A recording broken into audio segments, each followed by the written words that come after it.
የተከበሩ ዶክተር አምባቸው መኮንን እስከዚህ ቀን ምሳ ሰዓት ድረስ አማካሪ የነበሩ ከዚያ በኋላ የዚህ ክልል ርዕሰ መስተዳድር ሆነው በምክር ቤት የተሾሙ እንዲሁም ላለፉት ዓመታት የአማራን ክልል በርዕሰ መስተዳድርነት ሲያገለግሉ የነበሩ የተከበሩ አቶ ገዱ አንዳርጋቸው የተከበራችሁ የምክር ቤት አባላት የባህር ዳር ከተማና ከባቢዋ ነዋሪዎች በመጀመሪያ በእንዲህ ባለው ስነ ስርዓት ላይ ለመገኘትና ከናንተ ጋር ይህን ክብረ በዓል ማሳለፍ በመቻሌ የተሰማኝን ደስታ በታላቅ አክብሮት ልገልጽላችሁ ፈልጋለሁ። ብዙ ስትናገር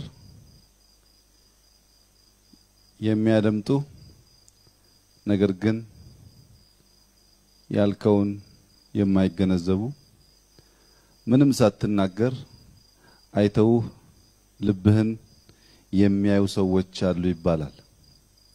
አንዳንዴ ብዙ እንለዋለን ግን ወደ ልባችን አይዘልቅም። አንዳንዴ ደግሞ አጠር አድርገን ሳንናገርም ጥቂቶች ይገነዘቡናል። ዛሬ አሁን በስልጣን ላይ ያሉ የክልል አመራሮች የፌደራል መንግስት አመራሮች ይህንን አጋጣሚ ለመማሪያ ከወሰዱት ትልቅ ትምህርት ይገኝበታል። ስልጣን ላይ ያለን ሰዎች የጊዜ ጉዳይ ካልሆነ በቀር መልቀቃችን አይቀርም። ስንለቅ እንዳንጸጸት እንደገዱ ደረታችን ነፍተን በክብር ማስረከብ እንዲሆንልን ሰላምን፣ ፍቅርን፣ አንድነትን በየዕለቱ ለህሊናችን ተገዢ ይሆን መስራት ይኖርብናል። ስልጣን ስለያዝን ጦርነት፣ ሽብር፣ መክፋትን ብንዘራ ስንወርድ ለኛም ጸጸት ለትውልድም ቁስል ይሆናል። ከዚህ ሰላማዊ ስልጣን ሽግግር መማር ያለብን ነገር የኛም ጊዜ ደርሶ እንዲህ በሰላም ማስረከብ ስንችል ጸጸት አልባ እንዲሆን እያንዳንዷን ቀን እያንዳንዷን ሰዓት ተሰጥተን በንጹህ ልብ ይህንን ትልቅ ህዝብ ማገልገል ክብር መሆኑን በመገንዘብ መሆን አለበት። ዶክተር አምባቸው መኮንን ጎበዝ ተማሪ ለፈተና ሲዘጋጅ በቀላል ጥያቄ አይዘጋጅም። ሚኒስትሪ ሲደርስ ማትሪክ ሲደርስ ከበድ ያለ ጥያቄ ይዘጋጃል። በከባድ ጥያቄ የተዘጋጀ ተማሪ ማንኛውም አይነት ጥያቄ ቢመጣ እንደሚያልፍ እርግጠኛ ነው። የሚያጠራጥረው የሚያመጣው ውጤት ካልሆነ በስተቀር ዶክተር አምባቸው ባለፍክባቸው በተፈተንክባቸው መድረኮች በቅርቡም በእኛ ቢሮ በጋራ በሰራንባቸው ጊዜዎች በሀገር ደረጃ ያያቸው ዝግጅት የተሰጠህን ኃላፊነት በአዲስ መንገድ በአዲስ መንፈስ በአዲስ ተስፋ የአማራን ህዝብና የኢትዮጵያን ህዝብ ከፍ ወደሚያደርግ ደረጃ እንደምታሸጋግር ሙሉ እምነት ያለኝ መሆኑን ልገልጽልህ ፈልጋለሁ። አንዳንዶች ሐዘንሽ ቅጣጣ ከቤትሽ አልወጣ ይሏታል ኢትዮጵያን። ችግሮች ገጥመውናል። እዚያም መርዶች፣ አሳዛኝ ዜናዎች ይነገራሉ። ነገር ግን እነዚህ ጉዳዮች ማዕት አይደሉም። እነዚህ ጉዳዮች ሊያቆሙን የሚችሉ አይደሉም። ሊያስቀሩን የሚችሉም አይደሉም። በየዕለቱ መፈተን በየዕለቱ የሚገጥሙንን ተግዳሮቶች መጋፈጥ በከፍተኛ ጀግንነት አሸንፈን ትውልድ ማሻገር የኃላፊነት ግዴታችን ነው። ይህንን ለማድረግ ለነገ ስንል ትናንትናን ይቅር ማለት ይኖርብናል። ተደመቀ አምርሮ እንዳነሳው የረዘመውን ታሪክ ሳይሆን የትናንትናውንም ታሪክ ቢሆን ይቅር ማለት ይኖርብናል። የአማራ ሕዝብ ጀግንነቱን ዛሬ ደግሞ እንዲያሳይ የምጠይቀው ይቅር በማለት ነው። ይቅር ማለት የማሸነፊያ መንገድ መሆኑን ለዚህ ሕዝብ ማስተማር መናገር የሚጠበቅ ባይሆንም ይቅር ማለት ቁስል እያከኩ መሆን የለበትም። ቁስል ማከክ ለጊዜው ሊያስታግስ ይችላል፣ ግን ቁስሉን አያሽረውም። ማከክ ማከም አይደለም። ማከክ ማከምን ስለማያወጣ የትናንትናውን እየመዘዝን ነጋችንን ከምናበላሽ የትናንትናውን በልበ ሙሉነት በጀግንነት ረስተን ወደፊት በአንድ ልብ መራመድ ይኖርብናል። ጎረቤት ሲታማ ለኔ ብለህ ስማ የሚለው ይህ ሕዝብ የአማራ ሕዝብ ደረሰብኝ የሚለው የትኛውም በደል በአማራ ሕዝብ ጫማ ብቻ ሳይሆን በትግራይ ሕዝብ ጫማ፣ በኦሮሞ ሕዝብ ጫማ፣ በጉራጌው በወላይታው ሕዝብ ጫማ ሆኖ ማየት ይኖርበታል። ሌላውም ሕዝብ እንደዚሁ። ሁሉም ጋር ስንሄድ የራሱን በደል ብቻ የሚያስብ ከሆነ ተሰናስለን ችን ታላቅ ሀገር ማስቀጠል እንቸገራለን። ሀገር ትልቅ ናት። ለአፍሪካ የነጻነት ምሳሌ ናት። ለጠላቶቿ ማትበገር ናት። አሁን የገጠማት ጠላት፣ አሁን የገጠማት ድካም በህብረት እንጂ በተናጠል ማሸነፍ አትችልም። ማንም አሸናፊ ሆኖ ሊወጣበት የሚችለው የጦር አውድማ አልገጠመንም። የገጠመን በይቅርታ የገጠመንም በፍቅር በአንድነት መሻገር ብቻ ነው። ዛሬ ያ እንዳይሆን ለአፍታ ደስታ ለአፍታ እርካታ የሚነገሩ የሚሰሩ በርካታ ነገሮች አሉ። ልጆቼ ተርበዋል ብሎ የሚያርሰውን በሬ አርዶ ልጆቹን ለዕለት ያጠገበ አባት የበሬው ስጋ ያለቀለት የምናርስበትን በሬ ወዴት አደረስከው ተብሎ በገዛ ልጆቹ መከሰሱ አይቀርም። ዛሬ እዛና እዚህ ጥያቄ ሲነሳ ለዚያ ምላሽ ለመስጠት ማረሻ በሬያችንን አርደን እንደማናበላ ሁሉ የኢትዮጵያን አንድነት የሕዝቦቿን እኩልነት በሰላም አብሮ የመኖር እሴቶቿን በሚሸረሽር መንገድ የምንናገረው የምንሰራው ማንኛውም ነገር ቢሆን ዛሬን ያሻግረን ይሆናል እንጂ ነገ በታሪክ ፊት ተጠያቂ ከመሆን አያድነንም። ይህ ትውልድ ትናንትናን የሚወቅስ ትናንትናን የሚያኮስስ ትናንትናን የሚረግም ብቻ ሳይሆን የዛሬ ኃላፊነቱን በማስተዋል የሚሰራ መሆን አለበት። የተሰጠንን ሳንታክት ሳንደክም ሰርተን ስናበቃ ከትናንት ለመማር ብንመዝ ባልከፋ የኛን ሳንሰራ ትናንትን የምንመዝ ከሆነ ግን ተያይዞ ጥፋት ነው። በተለይ ጦርነት በባድመ እንደምታስታውሱት የቅጽበት ውሳኔ ብዙ ሺዎች ይቀጥፋል። በባድመ በአንድ ቀን አዋጅ ተሰባስበን የከተትነው አዋጅና ውጊያ ለ20 ዓመታት ቁስሉን ማሻር አልቻልንም። ከ20 ዓመት በኋላም ቢሆን ዛሬም እንደምታዩት ሰፊ ስራ ይፈልጋል። ጦርነት ክፉ ነገር ነው። ይህንን ክፉ ነገር ከማድረጋችን በፊት ደጋግሞ መወሰን፣ ደጋግሞ ማሰብ፣ ደጋግሞ መምከር፣ ደጋግሞ መወያየት ይጠይቃል። በተለይ ጦርነት እርስ በርስ ሲሆን ፍጻሜው እጅግ የከፋ ይሆናል። ቅድም ዶክተር አምባቸው ከደቡብ የመጣ ወንድማችን በዚህ ባለ ሲመት መገኘቱን አመስግኗል። በዚሁ አጋጣሚ መልእክት ማስተላለፍ እንፈልገው ወደዚህ የመጣው ያለው የትግራይ ክልል ርዕሰ መስተዳድር ምክትል ርዕሰ መስተዳድር አቶ ደብረጽዮን አግኝቻቸው በዚህ በዓል ላይ ከኛ መካከል ለመገኘትና የዚህ ባለ ሲመት ተካፋይ ለመሆን ከህዝባቸው ጋር ይህንን ድንቅ በዓል ለማለፍ ፍላጎት እንደነበራቸው የገለጹልኝ ስለሆነ ዶክተር አምባቸው ከኦሮሚያም ከደቡብም ከትግራይም ከቤኒሻንጉልም ከአፋርም ከሶማሌም ከሐረሪም ከሁሉም የኢትዮጵያ ክልሎች በርሶ ወደዚህ ሹመት መምጣት ትልቅ ተስፋ በርሶ ወደዚህ ኃላፊነት መምጣት ለኢትዮጵያ ሕዝብ አንድነትና ሰላም ይሰራሉ የሚል እምነት በሁሉም አመራሮች በፌደራል መንግስትም ጭምር እንዳለ ከወዲሁ ተገንዝበው ጎጃሜው አለት ነው ብርታቱ ካስማ ነው ጽናቱ እንኳንስ ወዳጁ ይኮራል ጠላቱ እንዳለው የአማራን ሕዝብ ብቻ ሳይሆን የኢትዮጵያን ሕዝብ የምስራቅ አፍሪካን ሕዝብ የሚያኮሩ ርዕሰ መስተዳድር እንደሚሆኑ ያለኝን ተስፋ በድጋሚ ሊገልጽሎት ፈልጋለሁ።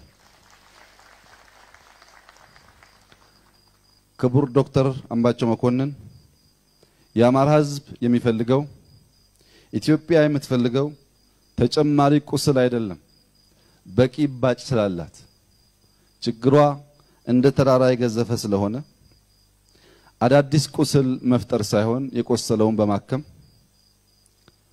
አዲስ በር በመክፈት ጉዟችን የማይጨናገፍ ነገር ግን ነጋችንን በትክክል የሚሰራ መሆኑን ከነገ ጀምረው በሚያደርጉት ስራ እንደሚከውኑ ሙሉ እምነት ያለኝ ሲሆን አንዳንዶች ኦሮማራ የተባለው እንቅስቃሴ በኦሮሚያና አማራ ህዝቦች መካከል የተፈጠረው አንድነት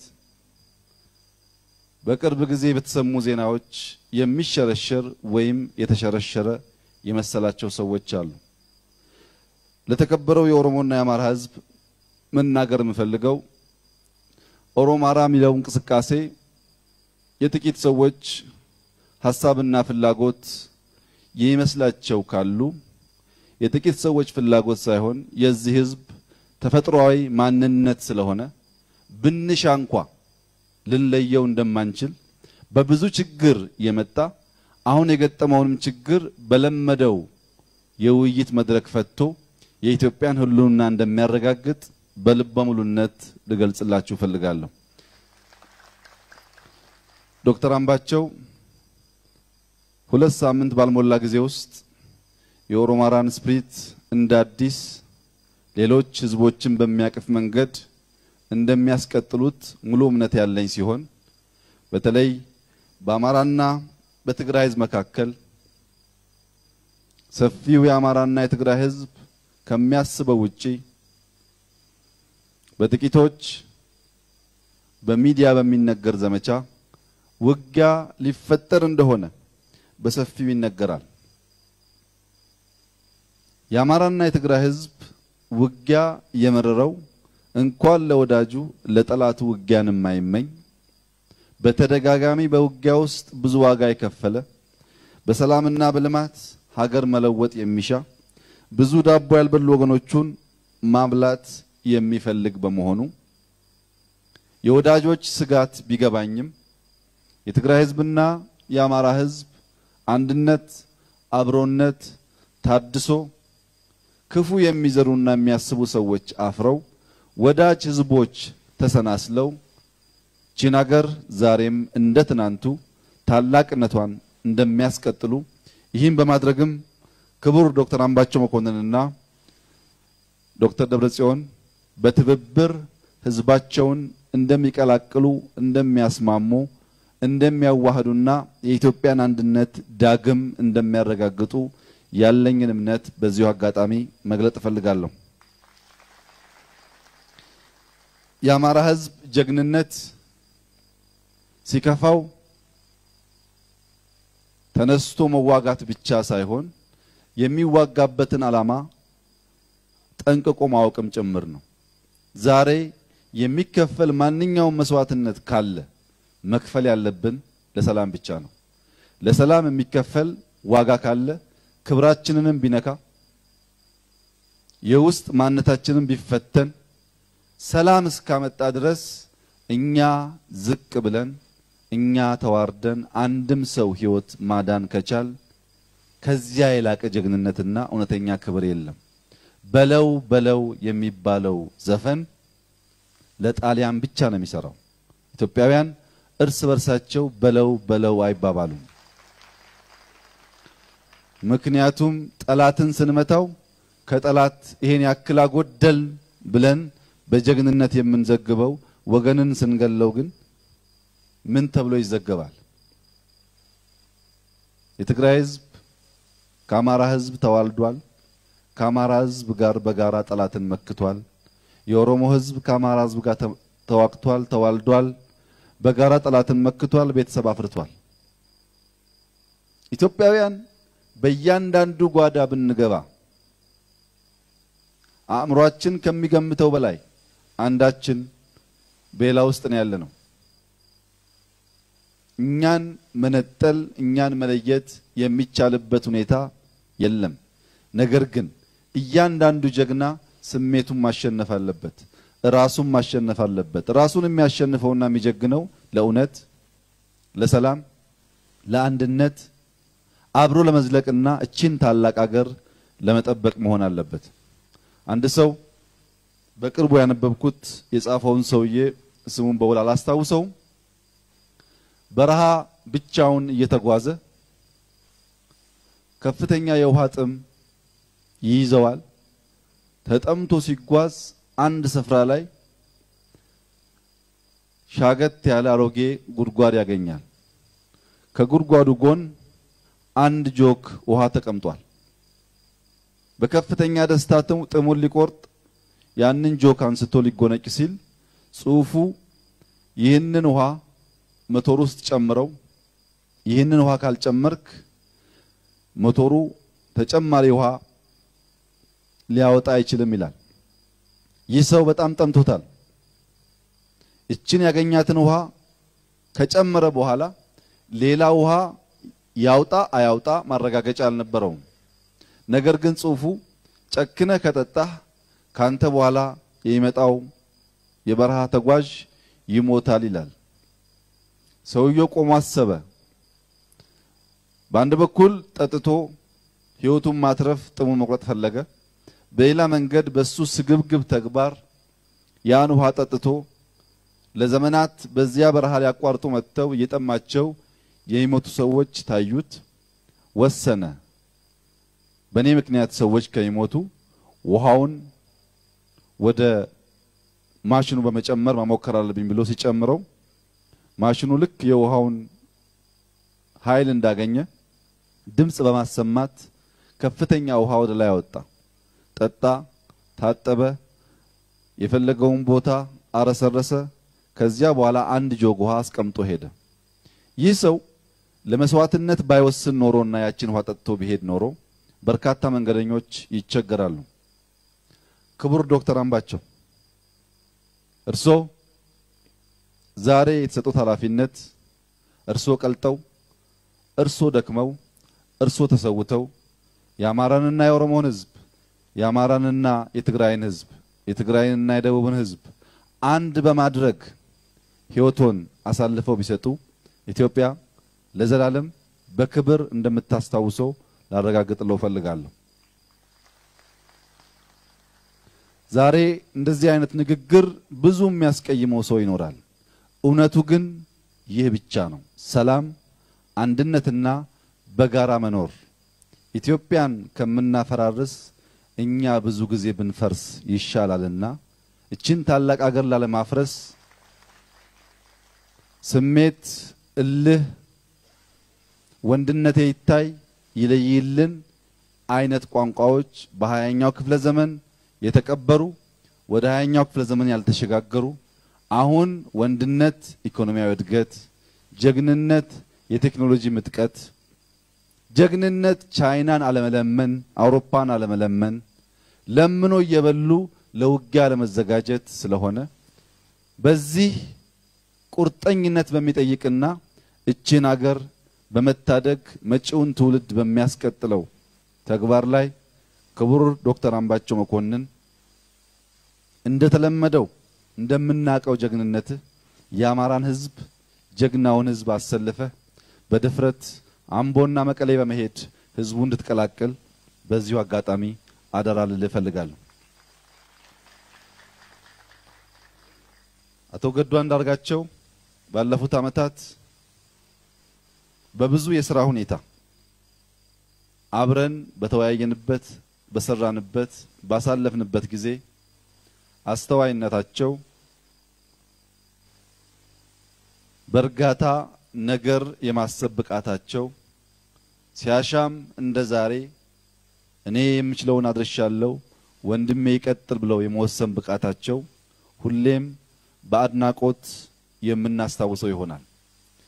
ክቡር አቶ ገዱ በቆይታው ያካበቱት ልምድ ያገኙት ዕውቀት የተለማመዱት የአመራር ልምምድ ለኢትዮጵያ ዛሬም ስለሚያስፈልጋት ከጥቂት ቀናት እረፍት በኋላ አዲስ ፈተና፣ አዲስ ስራ፣ አዲስ ቻሌንጅ ስለሚገጥሞት ለዚያ ራስዎን በማዘጋጀት አዲስ በሚሰለፉበት አውደ ውጊያም እንደተለመደው በጀግንነት እቺን ሀገር የማስቀጠልና ብቃቶን እንደሚያሳዩ ሙሉ እምነት አለኝ።